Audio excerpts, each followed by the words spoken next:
every moment is a moment to learn something. Right. Whether you open your mouth and say anything or not, every moment is something for you to take in and either write it down or cash it in mentally and put it in your arsenal and make sure that you don't make that same mistake. You know, some people get caught up simply because of the decisions that they make. Right. And our life really now is a sum total of the decisions that we've made, That's all you it know, is. thus far, right? Choices. So I want to say, before we jump into this next topic, right, because I'm going to play a song after this topic and we're going to give you guys a great relationship tip, right? We call them relation tips.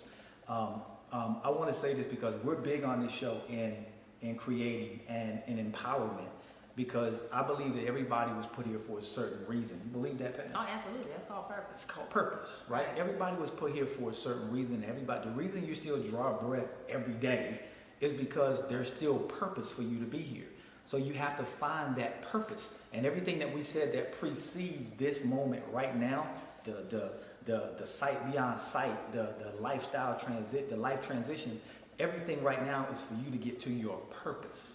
You may not know it, but it may hit you one day like a ton of bricks, but it can't if you're not understanding that you're going through a transition, right, and you have to look forward and not backwards. Right. Now, we believe that we're discovery coaches, and there's some times in your life when things are happening that we want to help you be able to look back, right, and figure out when the wheel started to wobble. Because they always start to Because wobble. they always start to wobble. They don't before just fall off. right? They always start We to might not wobble. realize it until they fall off, but they were wobbling They along were the way. wobbling, right? But if we had somebody that would have looked back in our lives and say, well, this is where you went wrong, Right. you know, and this is what you need to do now. Sometimes it's physical, sometimes it's financial, sometimes it's mental.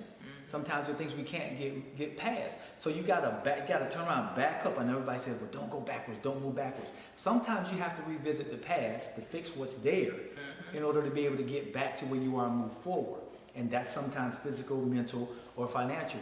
Maybe there's some budgets that you need to put in place. When did it happen? What happened? What was your frame of mind?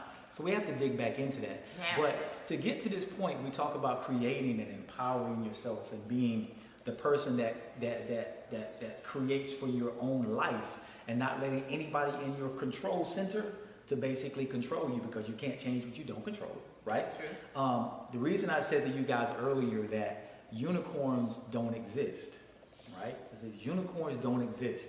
You know, that's the horse with the horn in the head, right? Everybody, they're not real, right? But if you want them to be real, They can be real. they can be real.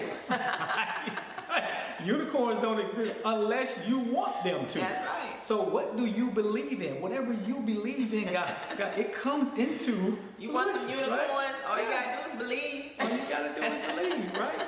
So whatever you want in your life, you know, all you have to do is believe in it. If you choose to believe in unicorns, then guess what, man? If you believe hard enough, nobody can tell you that unicorns aren't real. And some of y'all on this show right now looking saying, unicorns aren't real? No, that's for real. I mean, that's Yeah, true. but You know, you- we're taught certain things, just like we say 2 + 2 = 4. But if we want 2 + 2 = 6, then hey, you figure out a way to prove that thing and believe that thing, then guess what? 2 + 2 = 6. And It's you'll all get a group about of people that want to believe that 2 + 2 right. = 6. But Absolutely. you're creating in your own space. If that vision is That's strong enough. Right. Right. You can get you some people to follow you. Right. And look, I'm gonna tell you, I was telling Pam this morning about my daughter Zaria. She's a super thinker, you know, She super is. She intelligent, thinks too much. you know. And Oh, my I think goodness. my grandson said a curse word. Right? I think he said the S word. He didn't get it from us. Right? He definitely he get it from us. So We I'm don't not gonna call any names. But he said the S word, and Zaria came in and she said, Dad, I think Jay just cursed. And I said, what did he say? She said, I think he said the S word. And she said, who? She said, Daddy, I was thinking. She said, who made that a curse word? Why is that a curse word? Who said that was a curse word? And I said, and I thought about it, and I got happy and proud at the same time. I'm like, I get it, because, you know, she's thinking now, right? She's trying to create in her own space. She's rationalizing things. And I told her, I said, well, baby, popular belief is that S is a curse word, you know, and if you say it around the majority of the people, they're going to say it's a curse word because somebody sold it to the world Right. as a bad word. And then Pam flipped it, and Pam said, you know, we got words that actually mean certain things, Right. right? Like the B word is a female dog. If you're a dog breeder, they actually call the female dog that, Right. right? If you use